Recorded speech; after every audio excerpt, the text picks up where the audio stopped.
बंडखोरीचा, पक्षांतराचा खऱ्या अर्थानं तामिळनाडू पॅटर्न आपल्या महाराष्ट्रात कधी होईल?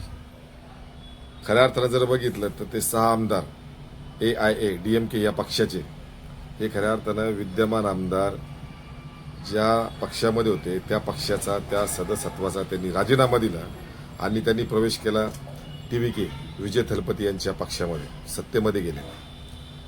म्हणजे ही नीतिमत्ता.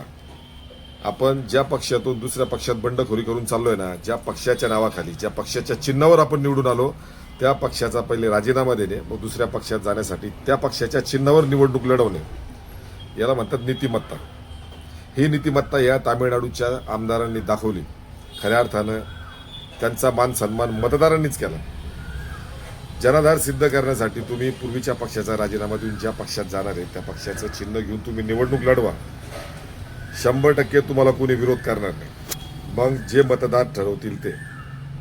अहो, ज्या आईबापानं मोठं केलं त्या आईबापाला आपण जर बाजारात जाऊन विकलं, त्याची किंमत लावली, ती किंमत आपण घेऊन आपण जर छाती काढून फिरतोय त्याला महत्व नाही हो.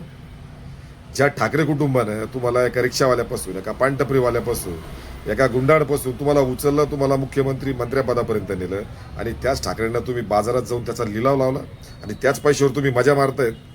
अरे तुम्ही तुमचा जनाधार सिद्ध करा. तुम्ही खऱ्या अर्थानं आत्ता जे हे 6 गेलेत नाही गद्दार, तुम्ही शिवसेनेचा मशाल या चिन्हाचा राजीनामा देऊन तुम्ही आत्ता ज्या पक्षात गेले ना मिंदेंच्या, त्या पक्षाचं चिन्ह घेऊन तुम्ही पुन्हा निवडणुकीला सामोरे जायला पाहिजे होतं. तामिळनाडू पॅटर्नला खऱ्या अर्थानं मी सॅल्यूट देतो. खऱ्या अर्थानं मतदारांचा आदर करायला शिका. ज्या मतदारानं तुम्हाला ठाकरे कुटुंबाकडे पाहून तुम्हाला निवडून दिलं आणि तुम्ही नंतर गद्दारी करता, ज्या पक्षाला विरोध केला, ज्या मतदारांनी म्हणून ठाकरेंना निवडून दिलं आणि तुम्ही आज त्याच पक्षात गेले, हा तामिळनाडूचा पॅटर्न सुद्धा महाराष्ट्रात राबवला गेला पाहिजे. गद्दार तुम्ही जे 6 खासदार आहेत, अजूनही वेळ गेलेली नाहीये. तुम्ही राजीनामे द्या आणि स्वतःच्या ताकदीवर त्या मिंदेचा फोटो लावून तुम्ही निवडून येऊन दाखवा. निवडून येऊ शकत नाही.